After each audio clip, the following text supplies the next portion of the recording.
તો પંચમહાલ જિલ્લાના ઘોગંબા તાલુકાની રાણીપુરા મુખ્ય સરકારી પ્રાથમિક શાળાની હાલત ચિંતાજનક છે। અહીં ધોરણ 1 થી 8માં અભ્યાસ કરતા આશરે 315 વિદ્યાર્થીઓને પૂરતા વર્ગખંડોના અભાવે ખુલ્લામાં ઓટલા પર કે એક જ ઓરડામાં 2 ધોરણના બાળકોને બેસાડીને ભણવાની ફરજ પડી રહી છે।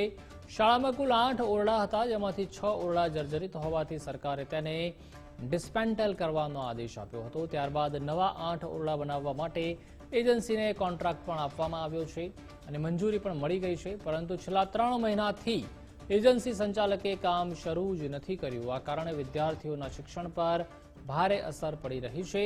સ્થાનિક વાલીઓ અને શાળાના આચાર્યએ આ મુદ્દે રોષ વ્યક્ત કર્યો છે। વાલીઓએ ચેતવણી આપી છે કે આગામી શૈક્ષણિક વર્ષ સુધીમાં નવા ઓરડાનું કામ પૂર્ણ ન થાય તો તેઓ પોતાના બાળકોને શાળાએ મોકલવાનું બંધ કરી દેશે। એજન્સીઓની મનમાનીને કારણે ગ્રામીણ વિસ્તારોમાં શિક્ષણની ગુણવત્તા પર સવાલ ઊભા થયા છે।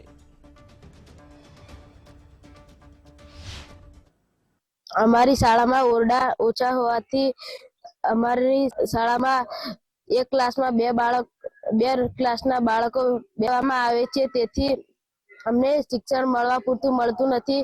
શાળામાં નવા ઓરડા બનાવવામાં આવે તેવી અમારી માંગ છે। આજે સરકારશ્રીને મંજૂરી આપ્યા બહુ સમય થઈ ગયો, ત્યાર પછી કોન્ટ્રાક્ટરને એવી માંગ હતી કે અમને જૂના ઓરડાની એક ખુલ્લો પ્લોટ કરી આપો તો અમે કામ ચાલુ કરી દઈએ। તો અમે આજે એ બાબતે અમે લગભગ 4 મહિનાથી અમે એ ખુલ્લો પ્લોટ અમે એમને કોન્ટ્રાક્ટરને કરી આપ્યો છે, પણ હજુ સુધી એ કોન્ટ્રાક્ટરે હજુ અહીંયા કામ ચાલુ કર્યું નથી અને જે એકદમ જર્જરી હાલતમાં બધું પડ્યું છે। અને આજે 1 થી 8 ના બાળકો અહીંયા અભ્યાસ કરે છે। મેક્સિમમ 300-325 બાળકો છે અહીંયા। હવે એ 325 બાળકો ખાલી 3 ઓરડામાં અભ્યાસ કરે છે। એક ઓરડાની અંદર લગભગ 3 ધોરણના બાળકોને અભ્યાસ કરવામાં આવે છે।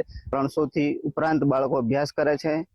અહીંયા શરૂઆતમાં જૂની સ્કૂલ હતી, જેમાં જર્જરિત ઓરડા હતા, લગભગ 5-6 જેવા, જે સરકારશ્રીના જાણ કરવાથી આ ઓરડા ડિસ્મેન્ટલ કરેલ છે અને નવા ઓરડા બનાવવા માટે સરકારશ્રીએ મંજૂરી પણ આપેલ છે અને જે તે કોન્ટ્રાક્ટરને ટેન્ડર પણ આપેલ છે।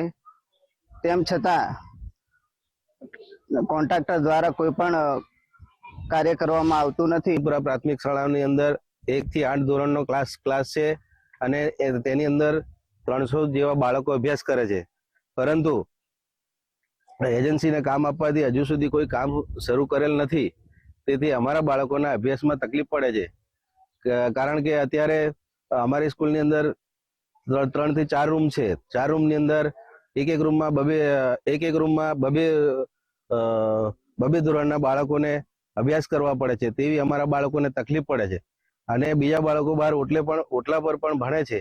તેથી અમારી સરકારશ્રીને માંગ છે કે એજન્સી ચેન્જ કરી અને વહેલી તકે અમારી શાળાનું બાંધકામ શરૂ કરે તેવી અમારી માંગ છે। આ સ્કૂલની અંદર છેલ્લા જૂના ઓરડા હતા, એ ઓરડા ડિસ્મેન્ટલ કરી અને એનું પાડી અને નવા ઓરડા બનાવવા માટે સરકારશ્રીએ જે તે એજન્સીને કામ આપ્યું છે અને છેલ્લા 3 માસથી આ ઓરડાનું બાંધકામ થતું બી નથી। કઈ જગ્યા પર શું એનો પ્રોબ્લેમ છે, અમે જે તે સમયે આ બાબતે ઓરડાના બાંધકામ બાબતે CRC શ્રીને બી આ બાબતે અમે ધ્યાન દોર્યું। હું આવ્યો ત્યારે અહીંયા 4 રૂમ અત્યારે ઉપલબ્ધ છે અહીંયા, એટલે એ પહેલાથી ડિસમેન્ટલ થયેલા જ છે અને ઉપરથી અમારે 8 નવા ઓરડા મંજૂર થયેલા છે, જે તે એજન્સીને સોંપવામાં આવેલી છે કામગીરી। અને અમારી જ્યારે SMCમાં મિટિંગ મળે ત્યારે પણ અવારનવાર SMC સભ્યો અને 26મી જાન્યુઆરી 15મી ઓગસ્ટ ત્યારે પણ વાલીઓની રજૂઆત, અને હવે તો ધીરજ આવી ગઈ છે એ લોકોની, એટલા માટે ખૂબ રજૂઆત છે કે આ ઓરડાઓનું કામ વહેલી તકે શરૂ થાય એવી એમની માંગ છે। અને એ માટે અમે અવારનવાર એજન્સીનો પણ સંપર્ક મેળવીને એમને ફોન દ્વારા પણ વાત કરી કે વહેલી તકે તમે કામ શરૂ કરો, પણ પહેલા કે અમે ઉત્તરાયણ પછી શરૂ કરીશું, 26મી પછી શરૂ કરીશું, પણ આજ દિન સુધી લગભગ 3 થી 4 મહિના થયા, કોઈ કામ શરૂ કરેલ નથી। રસ્તો વાહન આવે ન એવો હતો, એ પણ કામગીરી, રસ્તાનું સમારકામ પણ કરેલું છે, જેથી માલ લાવવા લઈ જવામાં કોઈ તકલીફ ના પડે। એ માટે TRP સાહેબને પણ અમે ધ્યાને દોર્યું હતું અને વહેલી તકે કામ શરૂ થાય શાળાના નવીન ઓરડાઓનું।